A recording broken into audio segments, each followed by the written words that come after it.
Okay, I'm making bread today, but not the stress me out type of bread. We are gonna cheat a little bit because I don't feel like kneading for 20 minutes and we have stuff to do today. So I'm pulling out my trusty bread maker. Definitely worth the money if you're scared to try to make bread by hand.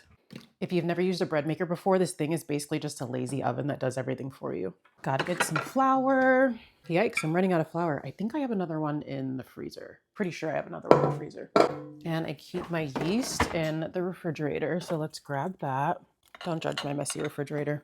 I also like to make milk bread because I think it comes out fluffier, so we're gonna grab some milk. I also need to grab the brown sugar. Shoot, it looks like I'm also running out of brown sugar. And we also need some salt. I definitely know I'm not running out of salt. My daughter's new favorite thing to do is to collect rocks when she goes on walks outside. So there's a ton of rocks randomly around my house. I need to warm the milk, so I'm gonna grab a cup.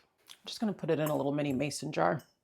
Okay, I'm gonna put a cup and a half of milk into my cup and then I'm gonna warm it in the microwave. Normally about a minute does the trick. And there we go. I forgot to take my butter out of the fridge, so the butter is ice cold. So I'm gonna steal a little bit of this milk.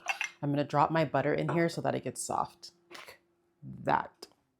2.5 teaspoons of yeast, and then 1 tablespoon of brown sugar. I'm gonna mix this all together and then let it sit. I'm prepping this like I'm actually going to be making it by hand, even though I'm going to be putting it in the bread maker. This is just how I'm used to making it. Definitely follow your bread maker directions because it'll probably have you do this in a different order, but this also works. Okay, the milk, sugar, and yeast mixture is going all the way in the bottom. And I can't forget the melted butter and the rest of the milk. Now I'm gonna top that off with 3.5 cups of flour. If you're new to bread making, measure your flour with a scale.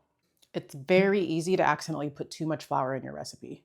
I'm gonna top everything off with a teaspoon of salt right on top of the flour, and then I'm done.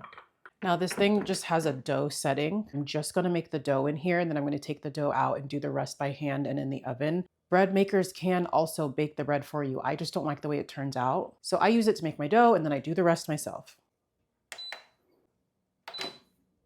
Then it just does everything for you. It's as easy as that.